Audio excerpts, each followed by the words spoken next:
और दूसरी चीज़ कि जब जिनसे मेरे को मोहब्बत थी, जब उन्होंने मुझे छोड़ा, जब उन्होंने मुझे अकेला कर दिया, तो मैंने उनसे ज़्यादा सवाल जवाब नहीं करना सोचा। मेरे को लगा कि शायद, अगर मेरा मानना ऐसा है कि अगर तुम्हारी ज़िंदगी से कोई जाता है तो उसके लिए अगर आप इम्पोर्टेंट हो, अगर आप इम्पोर्टेंस रखते हो उनकी लाइफ में, तो वो ज़रूर लौटते हैं। तो उसी पे लिखा था, मत पूछ हमसे कि क्यों नहीं सवालात किए तुझसे तेरे चले जाने पर। मत पूछ हमसे कि क्यों नहीं सवालात किए तुझसे तेरे चले जाने पर, क्योंकि इस बात से तो हम भी वाकिफ थे कि हमसे बेहतर इश्क के हकदार हो तुम। अब जिनसे मुझे इतनी बेशुमार मोहब्बत थी, वो मोहब्बत है वो बहुत बेहद खूबसूरत है, बहुत ही good looking, he is very handsome. तो उन्हीं के लिए लिखा है, यूं तो मैं हज़ारों लफ्ज़ तुम्हारी तारीफ में कह दूं तो भी कम लगते हैं। यूं तो मैं हज़ारों लफ्ज़ तुम्हारी तारीफ में कह दूं तो भी कम लगते हैं। शायद इस कायनात में वो लफ्ज़ ही नहीं जो तुम्हारी तारीफ में बयां कर सकूं। अब जितने हम मोमेंट्स स्पेंड करते हैं अपने पार्टनर के साथ, उसके ऊपर लिखा है मैंने, तुम्हें याद तो होंगे ना वो हसीन लम्हे, वो छुप छुप कर मिलना और वही पुराने कस्में वादे। तुम्हें याद तो होंगे ना वो हसीन लम्हे, वो छुप छुप कर मिलना और वही पुराने कस्में वादे। उम्मीद है तुमसे कि नहीं दोहराओगे किसी दूसरी मोहब्बत के साथ में। यूं तो ये जिंदगी बहुत लंबी है, मगर हमारे रिश्ते की उम्र कम थी। यूं तो ये जिंदगी बहुत लंबी है, मगर हमारे रिश्ते की उम्र कम थी।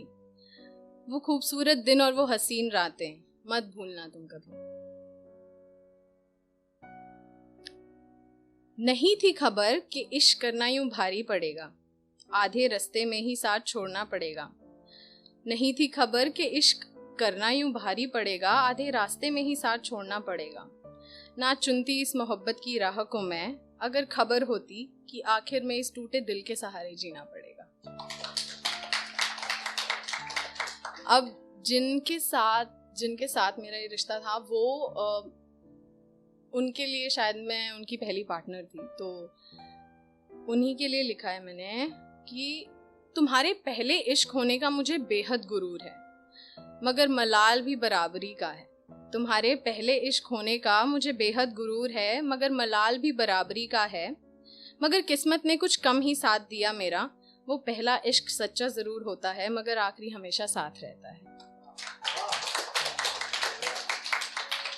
अब ऐसा होता है कि जब हम अलग हो जाते हैं तो काफ़ी टाइम तक वो रेमिनिसेंस रहता है हमारे दिमाग में, उन्हीं की याद, उन्हीं के फ़ोन का वेट, हर वो चीज़ रिपीट होने लग पड़ती है। हम सोचते हैं कि कुछ खलल है। याद तुम्हारी हर रोज आती है, मेरे हर काम में दखल दे जाती है। याद तुम्हारी हर रोज आती है, मगर हर काम में दखल दे जाती है। अब इस दखल अंदाजी से भी इश्क है मुझे, क्योंकि अब मेरे पास सिर्फ तुम्हारी याद ही तो बाकी है। और ऐसा हुआ कि दो मौसम, जैसे अभी हमारे किसी फेलो पार्टनर ने बताया कि मौसम जो होता है वो हर अच्छा लगने लगता है, सारे मौसम बहुत बेहद पसंद आने लगते हैं। तो दो ही मौसम बिताए थे मैंने उनके साथ जो बहुत पसंद आए मुझे।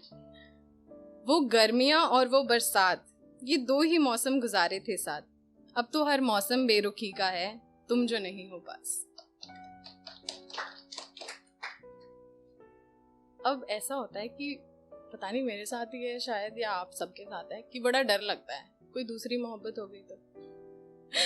मतलब मेरे साथ तो थी, लेकिन अगर कोई दूसरी होगी तो कैसे एक्सेप्ट होएगा वो, और वो मेरे तक पता लग गई तो। मत दोहराना वो बातें फिर से जो मेरे साथ बिताए और बतलाए थे। मत दोहराना वो बातें फिर से जो मेरे साथ बिताए और बतलाए थे।